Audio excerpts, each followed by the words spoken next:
Bismillah, Assalamualaikum warahmatullahi wabarakatuh. Teman-teman semuanya, hari ini insya Allah kita atau anak akan membahas tentang sirah nabawiyah atau perjalanan hidup Rasul yang agung Muhammad Sallallahu Alaihi Wasallam.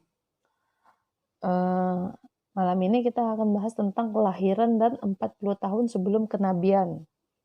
Jadi bagi teman-teman yang sebelumnya sudah tahu atau yang belum pernah mendengar, jadi ini akan ceritakan kembali untuk merojaah untuk pengulangan-pengulangannya ya. Jadi kelahiran Nabi, kita bahas dari kelahiran Nabi. Jadi Sayyidul Mursalin Rasulullah dilahirkan di tengah kabilah besar. Jadi Bani Hashim di kota Makkah pada pagi hari Senin tanggal 9 Rabiul Awal pada tahun tragedi pasukan bergajah atau 40 tahun dari berlalunya kekuasaan Kisra Anushirwan. Jadi yang Bani Hashim ini atau kaum Hashim ini itu adalah keturunan Nabi ya, itu kakeknya Nabi sebelum Abdul Muthalib ini. Jadi Nabi ini keturunan dari Bani Hashim. Jadi untuk kelahiran Nabi pada hari Senin ini 9 Rabiul Awal ini sebenarnya masih diperdebatkan juga. Ada ikhtilaf juga dari para ulama kita ya. Tapi setahu anak, Nabi itu dilahirkan hari Senin, diwafatkan pada hari Senin 12 Rabiul Awal juga. Di hari menerima kenabiannya pun pada hari Senin. Jadi hari Senin ini sangat punya makna khusus. Jadi selanjutnya juga bertepatan dengan tanggal 20 atau 22 April tahun 571 Masehi sesuai dengan analisis seorang ulama besar Muhammad Sulaiman Al-Mansur-Furi dan seorang astrolog atau ahli ilmu falak Mahmud Basya. Di Ibnu Sa'ad meriwayatkan bahwa ibunda Rasulullah pernah menceritakan ketika aku melahirkannya dari farajku. Faraj itu artinya kemaluan ya. Keluarlah cahaya yang karenanya istana-istana negeri Syam tersinari. Imam Ahmad Ad-Darimi dan periwayat selain keduanya juga meriwayatkan versi yang hampir mirip dengan riwayat tersebut. Sumber lainnya juga menyebutkan telah terjadi irhasyad atau tanda-tanda awal yang menunjukkan akan diutusnya Nabi ketika kelahiran beliau. Di antaranya jatuhnya 14 beranda istana kekaisaran Persia. Padamnya api yang biasa disembah oleh kaum Majusi dan robohnya gereja-gereja di sekitar danau sawah setelah airnya menyusut. Riwayat tersebut dilansir oleh At-Tabari, Al-Baihaqi dan lainnya, namun tidak memiliki sanad yang valid.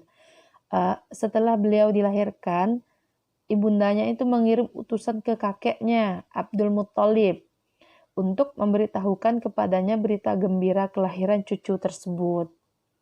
Jadi kakeknya langsung datang dengan sukacita dan memboyong cucunya tersebut masuk ke Ka'bah, berdoa kepada Allah dan bersyukur kepadanya.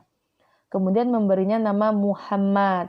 Padahal nama seperti ini tidak populer ketika itu di kalangan bangsa Arab. Biasanya bangsa Arab itu memberikan nama sesuai dengan sukunya. Jadi Muhammad ini nama yang asing ya, nama yang baru.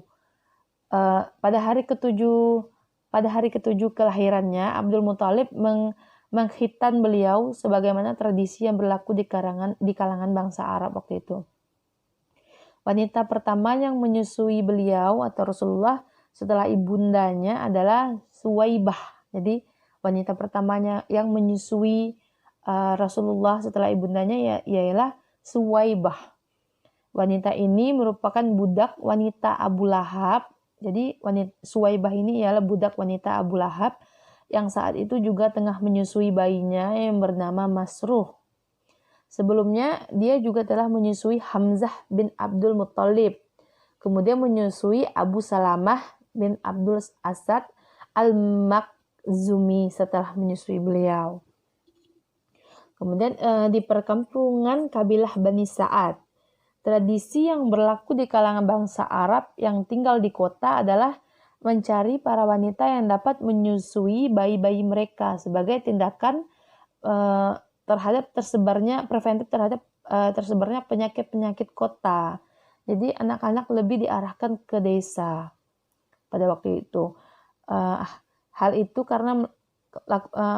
mereka lakukan agar tubuh bayi-bayi mereka kuat, otot kekar, dan mahir berbahasa Arab sejak masa kanak-kanak. Atau dinamakan dengan pada waktu itu Arab Baduy ya. Orang-orang Arab Baduy itu bahasa Arabnya itu bersih, jelas. Jadi Nabi Muhammad itu memiliki tutur bahasa yang jelas, bersih, karena dari kecilnya memang tinggal atau bergabung dengan Arab Baduy.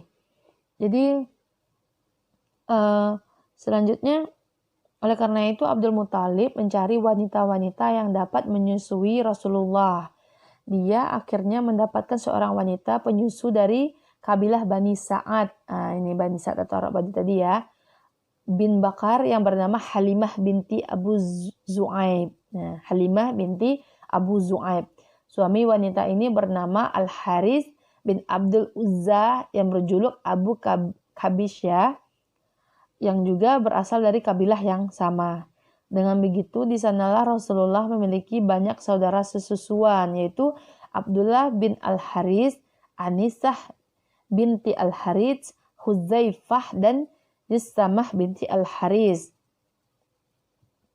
Halimah merawat Rasulullah serta Abu Sufyan bin Al-Haris bin Abdul Muthalib, saudara sepupu Rasulullah. Jadi yang pertama menyusui Rasulullah setelah ibu yang tadi kan Suwaibah, baru yang kedua disusui oleh Halimah. Atau biasanya kalau di kota kita sebelumnya kan kita tahunya Halimatus Sa'diyah ya. Atau yang kita pelajari pada masa-masa sekolah. Kemudian paman beliau Hamzah bin Abdul Muthalib. Jadi paman Nabi Hamzah bin Abdul Muthalib juga disusui di tengah kabilah Bani Sa'ad. Suatu hari ibu susuannya menyusui Rasulullah saat beliau berada di sisi ibu susuannya Halimah. Dengan demikian Hamzah merupakan saudara sesusuan Rasulullah dari dua pihak, yaitu Suwaibah dan Halimah As-Sadiyah. Nah, kalau kita tahunya tuh Sa'diyah ya. Jadi ini Halimah As-Sa'diyah. Jadi Hamzah yang juga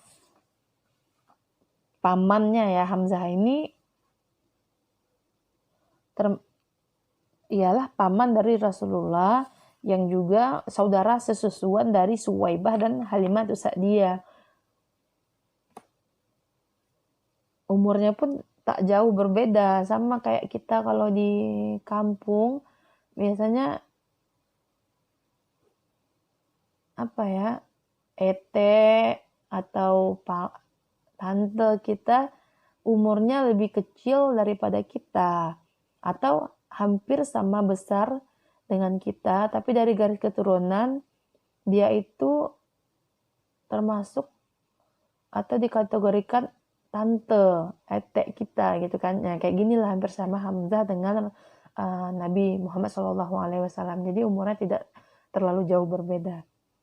Kemudian Halimah merasakan adanya keberkahan dari kehadiran Rasulullah yang membuatnya berkisah yang aneh-aneh tentang dirinya. Untuk itu baiklah kita biarkan dia mengisahkan sendiri secara rincinya ya. Ini Ibnu Ishaq berkata, Halimah pernah berkisah bahwasanya suatu ketika dia pergi bersama suami dan bayinya yang masih kecil dan masih disusui bersama rombongan para wanita dari kalangan Bani Sa'ad bin Bakar yang sama-sama tengah mencari bayi-bayi yang akan disusui. Ini awal-awal Halimah datang ke kota ya, Mekah, untuk mencari bayi-bayi yang ingin dipersusui, yang ingin disusukan. Karena pada waktu itu kebiasaan Arab Baduy atau Bani Sa'ad ialah mereka kan kondisinya dari desa, tapi mencari anak-anak yang akan disusui dan dibawa ke perkampungan mereka. Nah, begitu tradisi pada Arab pada waktu itu. Jadi Halimah berkisah lagi, ketika itu sedang musim paceklik. Nah, di mana kami sudah tidak memiliki apa-apa lagi. Lalu aku pergi dengan mengendarai seekor keledai betina berwarna putih kehijauan milikku beserta seekor unta yang sudah tua. Demi Allah, tidak setetes pun susu yang dihasilkannya. Kami juga tidak bisa melewati malam dengan tidur pulas lantaran tangis bayi kami yang menangis kelaparan. Sedangkan air susu di payudaraku tidak mencukupi. Begitu juga dengan air susu unta tua kami tersebut sudah tidak berisi. Akan tetapi kami selalu berharap pertolongan dan jalan keluar. Selanjutnya aku pergi dengan mengendarai keledai betina milikku yang sudah tidak kuat lagi untuk meneruskan perjalanan, hingga hal ini membuat rombongan kami merasa kesulitan akibat letih dan kondisi kekeringan yang melilit. Nah, akhirnya kami sampai juga ke Makkah untuk mencari bayi-bayi yang akan disusui tersebut. Tidak seorang wanita pun di antara kami ketika ditawarkan kepadanya untuk menyusui Rasulullah, melainkan menolaknya. Jadi pada waktu itu Rasulullah itu ditawarkan kan untuk disusui kepada wanita-wanita Bani Sa'ad itu, tapi mereka semua menolaknya.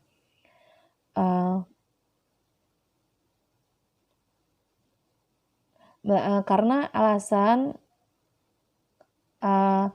Rasulullah ini kan sudah yatim. Jadi pada waktu itu ayahnya Abdullah sudah meninggal ya. Jadi Rasulullah Shallallahu Alaihi Wasallam ini dilahirkan dalam keadaan yatim, yang mana ayahnya memang sudah meninggal ketika dalam kandungan, ketika Nabi kita masih di dalam kandungan.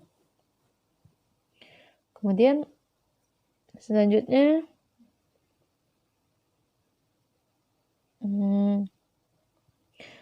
sebab tujuan kami rombongan para penyusu bayi hanya mengharapkan imbalan materi dari orang tua si bayi. Sedangkan beliau bayi yang yatim, apa gerangan yang dapat diberikan oleh ibu dan kakeknya buat kami. Nah, kayak gitu ya. Jadi, karena kondisinya mereka Bani Sa'ad ini dari perkampungan, butuh materi, butuh uang, butuh makanan pokok untuk dimakan. Jadi, kebiasaan mereka mencari bayi-bayi ke Mekah untuk disusui dan mendapatkan imbalan karena telah menyusui bayi tersebut. Jadi Nabi Muhammad ini ditolak berkali-kali untuk disusui oleh para wanita-wanita tersebut karena yatim. Karena mereka takut anak yatim ini tidak akan bisa memberikan imbalan dari ibu atau kakeknya ini ya. Jadi kami semua tidak menyukainya karena hal itu. Akhirnya semua wanita penyusu yang bersamaku mendapatkan bayi susuannya kecuali aku. Jadi hanya Halimah ini yang tidak dapat bayi untuk disusukannya dibawa pulang ya.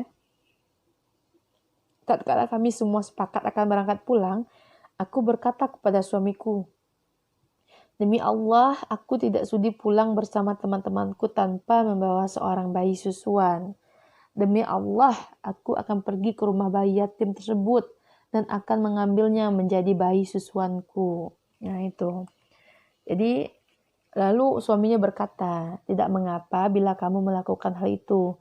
Mudah-mudahan Allah menjadikan kehadirannya di tengah kita sebagai suatu keberkahan. Akhirnya aku pergi kepada beliau dan membawanya serta. Sebenarnya motivasiku membawa serta hanyalah karena aku tidak mendapatkan bayi susuan selain beliau. Nah sebenarnya Halimah ini hanya merasa minder karena teman-temannya sudah dapat bayi susuan atau bayi yang akan dibawa pulang, sedangkan dia tidak. Jadi Halimah melanjutkan, setelah itu aku kembali dengan membawanya menuju tungganganku. Ketika dia kubaringkan di pangkuanku, kedua susuku seakan menyongsongnya untuk meneteki seberapa dia suka. Nah, dia pun meneteknya hingga kenyang. Jadi Muhammad kecil langsung menyusu kepada Halimah. Dilanjutkan kemudian oleh saudara sesusuannya atau bayinya Halimah ini hingga kenyang pula.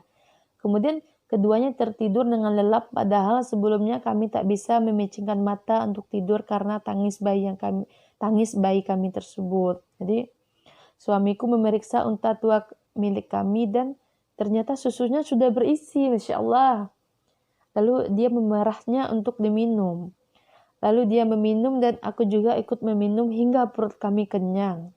Dan malam itu adalah malam tidur terindah yang pernah kami rasakan, di mana kami tidur dengan lelap. Nah, jadi Masya Allah sekali ya, ini keberkahan yang diberikan oleh Nabi Muhammad kecil, yang awalnya unta Halimah kurus, yang tidak ada air susunya lagi. Setelah adanya Nabi Muhammad, susu ontanya berisi, air susu Halimah mengalir dengan deras, hingga bisa mencukupi untuk menyusui anaknya, bahkan berlebih. Itu tanda-tanda di awal, baru di awalnya kan.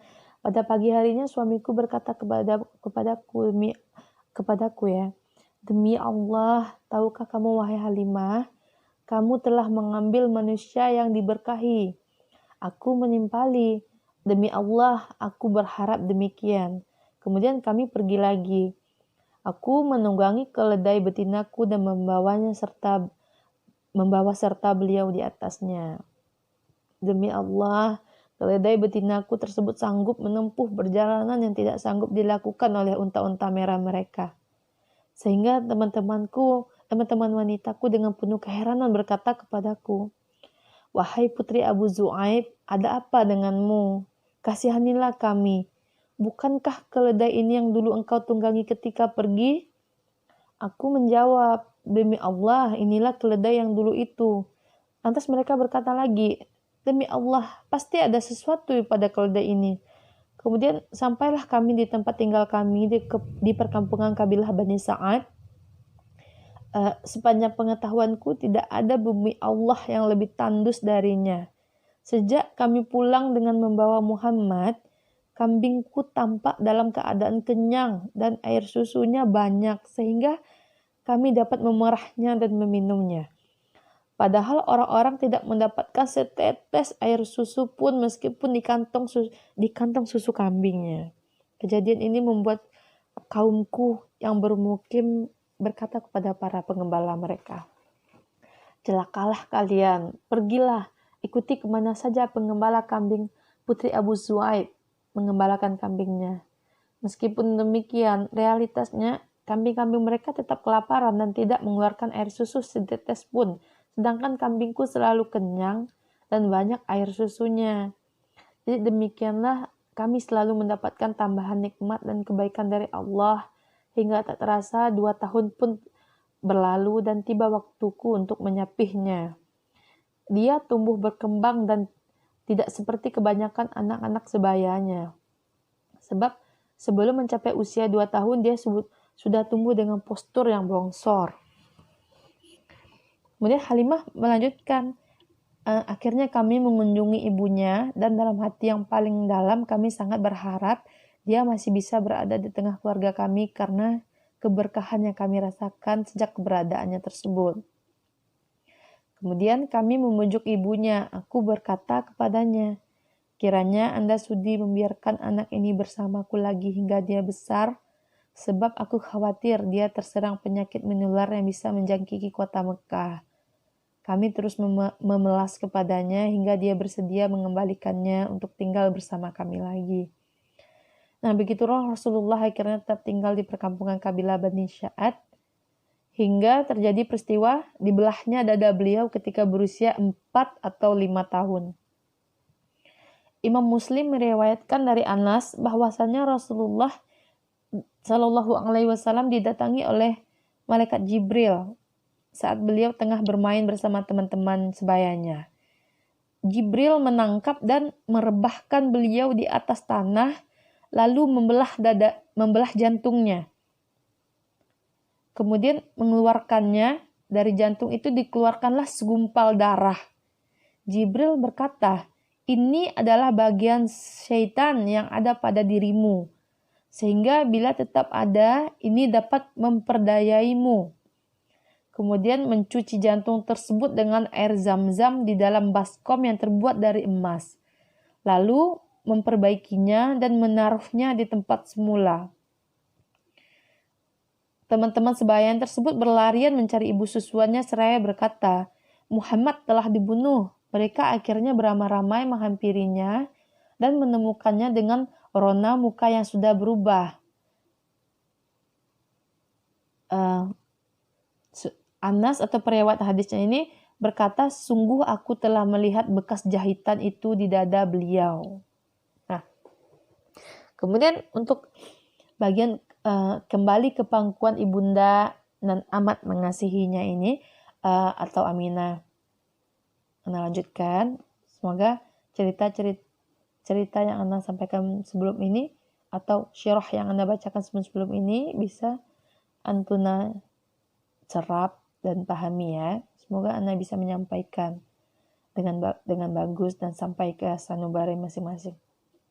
Jadi, setelah peristiwa tersebut, Halimah merasa khawatir atas diri beliau sehingga dikembalikan lagi kepada ibundanya. Nah, karena peristiwa pembelahan jantung tersebut, Halimah itu merasa khawatir. Akhirnya Nabi Muhammad dikembalikan kepada ibundanya. Beliau tinggal bersama ibundanya sampai berusia 6 tahun. Nah, jadi sebagai bentuk kesetiaannya, Aminah memandang perlu untuk menziarahi kuburan suaminya di Yasrib atau Madinah. Jadi Abdullah itu dikuburkan di Yasrib atau Madinah. Jadi Yasrib itu ialah nama kota Madinah pada awalnya ya, pada zaman itu.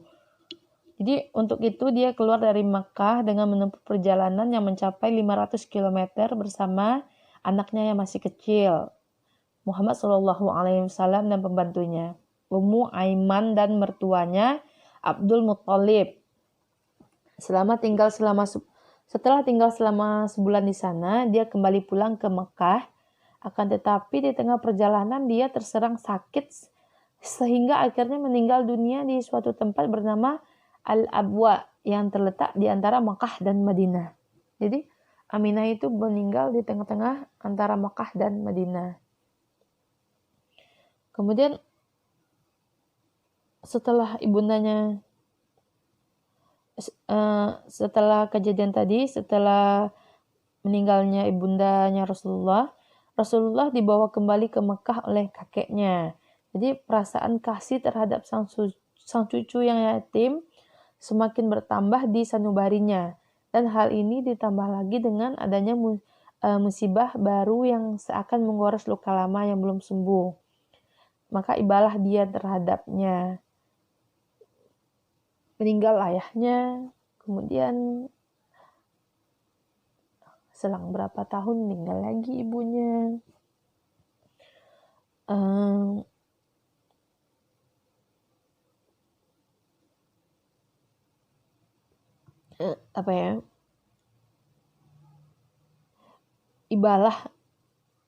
Ibalah dia terhadapnya, sebuah perasaan yang tak pernah dia tumpahkan terhadap seorang pun dari anak-anaknya. Dia tidak lagi membiarkan cucunya tersebut hanyut dengan kesendirian yang terpaksa harus dialaminya, bahkan dia lebih mengedepankan kepentingannya daripada kepentingan anak-anaknya. Jadi Ibnu Hashim berkata, biasanya sudah terhampar permadani yang dihamparkan untuk Abdul Muthalib di bawah naungan Ka'bah. Lalu anak-anaknya duduk di sekitar permadani tersebut hingga ia datang. Tak seorang pun dari anak-anak tersebut yang berani duduk di situ sebagai rasa hormat terhadapnya. Namun Rasulullah SAW ini pernah suatu ketika saat beliau berusia sekitar 2 tahun datang dan langsung duduk di atas permadani tersebut. Paman-pamannya serta-merta mencegahnya agar tidak mendekati tempat itu. Bila kebetulan melihat tindakan anak-anak itu, Abdul Muthalib berkata kepada mereka, "Jangan kau ganggu cucuku, demi Allah, sesungguhnya dia nanti yang akan menjadi orang yang besar." Kemudian dia duduk-duduk bersama beliau di permadani tersebut, sembari mengusap-usap punggungnya dengan tangannya. Dia merasa senang dengan kelakuan cucunya tersebut. Jadi Abdul Muthalib ini amat sangat sayang terhadap cucunya dibandingkan sama anak-anaknya.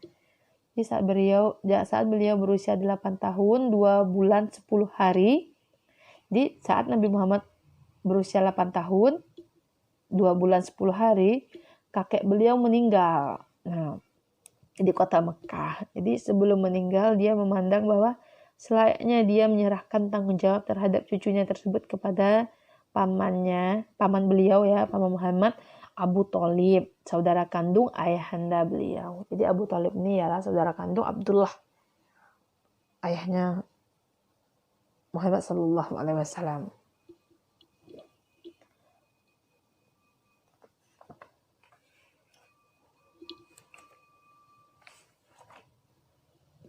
Kemudian di Abu Thalib ini melaksanakan amanah yang diembankan kepadanya untuk mengasuh keponakannya dengan sebaik-baiknya dan menggabungkan beliau dengan anak-anaknya. Dia bahkan mendahulukan kepentingannya ketimbang kepentingan mereka. Dia juga mengistimewakannya dengan penghormatan dan penghargaan. Jadi perlakuan tersebut terus berlanjut hingga beliau berusia di atas 40 tahun. Pamannya masih tetap memuliakan beliau, membentangkan perlindungan terhadapnya, menjalin persahabatan ataupun mengorbankan permusuhan dalam rangka membelanya.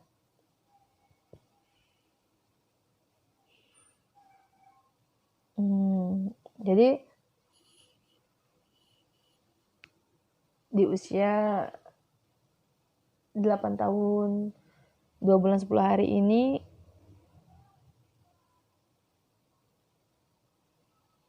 Nabi Muhammad kehilangan kakeknya lagi kan.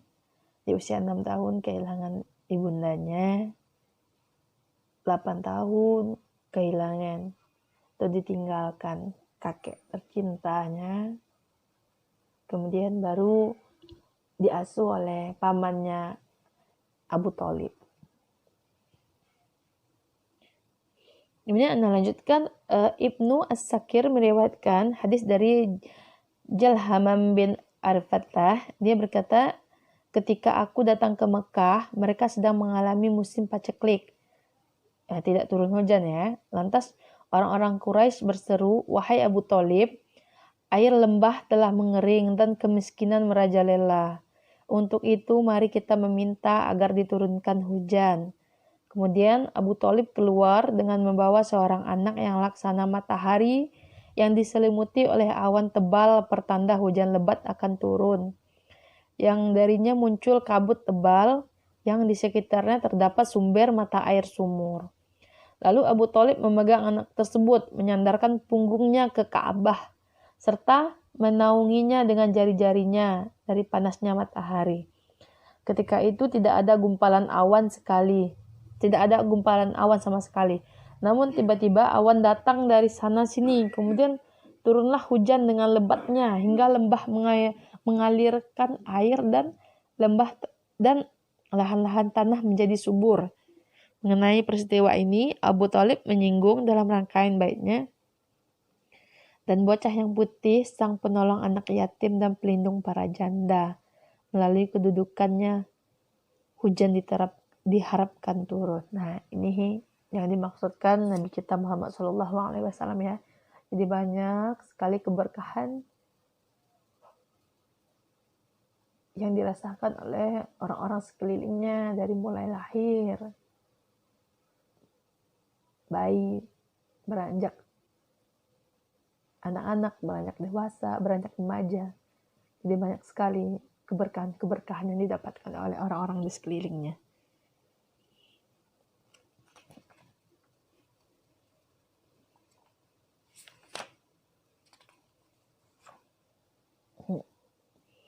Mungkin Anda cukupkan hari ini dulu, sampai di sini dulu syirahnya. Insyaallah di lain kesempatan sambung lagi.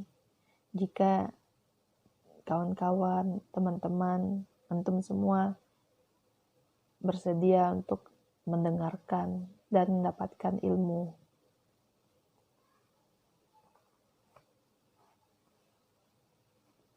Oke. Terima kasih banyak semuanya.